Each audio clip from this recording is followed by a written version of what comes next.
আসসালামু আলাইকুম ভিউয়ার্স। দেশ এবং দেশের বাইরে থেকে যারা আমার এই ভিডিও দেখছেন তাদের সবাইকে আন্তরিক শুভেচ্ছা। হিনো RM2 দেশের বিখ্যাত ঈগল পরিবহনের বহরে এই বাস চলেছে দীর্ঘ একটা সময়। তারপর বসেছিল অনেকটা মৃত অবস্থায়। সবাই ধরে নিয়েছিল হয়তো এই বাস আর কখনোই ফিরবে না, বা ঈগল পরিবহন হয়তো এই বাসকে আর কখনোই ফেরাবে না। কিন্তু ঈগল পরিবহন তার সিদ্ধান্ত পরিবর্তন করেছে। RM2 এই বাসটিকে তারা আবার নতুনভাবে রাস্তায় ফিরিয়ে এনেছে। আজকের ভিডিওটি স্পন্সর করেছে পেট্রোনাস কোরানিয়া। আপনার গাড়ির ইঞ্জিনের সুরক্ষায় ইউজ করুন পেট্রোনাস ইঞ্জিন অয়েল, কারণ এতে আছে স্ট্রং টেক টেকনোলজি যা আপনার গাড়ির ইঞ্জিনকে রাখবে সুরক্ষিত আর দিবে শক্তিশালী পারফরমেন্স। বিস্তারিত জানতে ভিজিট করুন Petronas Bangladesh official Facebook page. বর্তমানে এই বাসটি স্যুট ক্লাসে রূপান্তর করা হয়েছে, অর্থাৎ নিচে বিজনেস ক্লাসের সিট আর উপরে স্লিপার। একই বাসে দুই ধরনের ফ্যাসিলিটি। ঈগল পরিবহন কিন্তু এর আগেও তাদের RM2 বাসগুলোকে এইভাবে স্যুট ক্লাসে পরিণত করেছে। গ্রামীণ ট্রাভেলসের বহরে চলেছে, আইকনিকের বহরে এই বাস চলেছে। এর মাঝে একটা বা দুটা, যদি আমার ভুল না হয়, আগুন ধরেছিল ইঞ্জিনে। এই বাসগুলোর বয়সও প্রায় 15 বছরের মতো হয়েছে। দীর্ঘ একটা সময় বসে থাকার কারণে যদি নিয়মিত এই বাসগুলোর কাজ না করানো হয়, ইঞ্জিন সহ অন্যান্য, সেক্ষেত্রে কিন্তু এই বাস আসলে খুব একটা সার্ভিস দিবে না বা দিতে পারবে না। যে কারণে এই বাস রাস্তায় নামালেও এই বাসের পেছনে যে কস্ট, অর্থাৎ মেরামত খরচ অনেক বেশি পড়বে।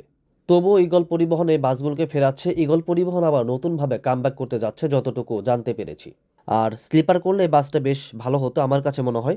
স্যুট ক্লাসের থেকে স্যুট ক্লাস একটা বড় সমস্যা, মাথার উপরে মাথা বেঁধে যাওয়ার একটা সম্ভাবনা থাকে বা মুরগির খোপের মতো লাগে অনেকে বলে, যেটা আমার কাছে মনে হয়।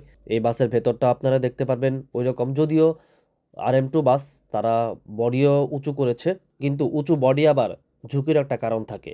সেটা যে কোনো বাসেই হোক, যদি মাল্টি হয় সেক্ষেত্রে অন্য হিসাব, কিন্তু এরকম বাসের ক্ষেত্রে একটা ঝুঁকি থেকেই যায়। তাদের যে বিজনেস ক্লাসের সিটগুলো বসিয়েছে এই সিটগুলো খারাপ না, ভালোই।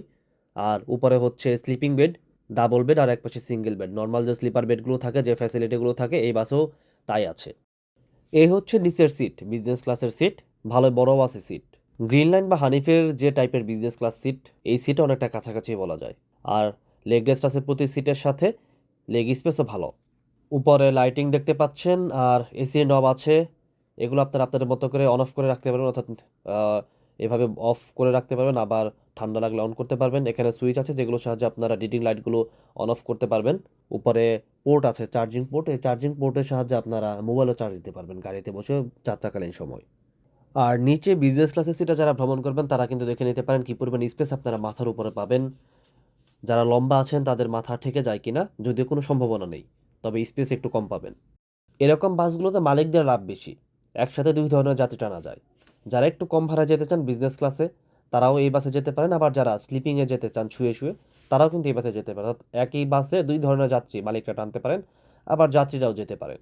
যেখানে বিজনেস ক্লাসের ভাড়া 2000 টাকা, 1800 টাকা নিচে পাওয়া খুব কঠিন, সেখানে কিন্তু আপনারা এই বাসগুলোতে 1400-1500 টাকায় বিজনেস ক্লাসে চলে যেতে পারবেন, কারণ উপরে স্লিপার আছে। অর্থাৎ একই সাথে দুইটা বিজনেস করার কারণে কিছুটা কমে মালিকরা এই বাসগুলো ছেড়ে দিতে পারেন, অর্থাৎ সিটগুলো বিক্রি করতে পারেন। আবার এটা অনেকটা ব্যানারের উপর ডিপেন্ড করে যে কোন ব্যানারে আপনি যাচ্ছেন। যদিও বাংলাদেশে এখন এই বাসগুলো স্লিপার বাসের রমরমা ব্যবসা বলা যায়। চট্টগ্রাম কক্সবাজারে উত্তরবঙ্গে কিছু ব্যবসা আছে। এখন এই বাস কোন ব্যানারে যায় সেটাই দেখার বিষয়। ইগলের কাছেই থাকবে নাকি অন্য কোনো ব্যানারে যাবে, কোন রুটে যাবে, সেটা আসলে সময়ই বলে দিবে। এখন এই বাসের কাজ প্রায় শেষ, খুব দ্রুত সময়ের মধ্যে আশা করা যাচ্ছে রাস্তায় নামবে এবং যাত্রী সেবা যুক্ত হবে। আর এই বাসের যাত্রাটা ভালো করতে হলে অবশ্যই কোম্পানিকে ভালো সার্ভিসিংয়ে রাখতে হবে ইঞ্জিনকে, যাতে কোনো দুর্ঘটনা না ঘটে, বা এর আগে যেরকম আমরা একটি বা দুটি বাসে আগুন ধরতে দেখেছি চলন্ত অবস্থায়, রানিং অবস্থায়, সেরকম দুর্ঘটনাও যাতে না ঘটে সে বিষয়গুলোও কিন্তু নজরে রাখতে হবে। যেহেতু অনেকটা পুরনো বাস, প্রায় 15 বছর অনেক দিন বসেছিল, যার কারণে সব কিছুকে এখন মেরামতের উপর বা একটু তদারকির মধ্যে রাখতে হবে। যাই হোক, ঈগল পরিবহনের জন্য শুভকামনা। তারা আবার কামব্যাক করতে যাচ্ছে, এটা একটা ভালো খবর, খুশির খবর। ভালো থাকবেন, সুস্থ থাকবেন। ধন্যবাদ সবাইকে।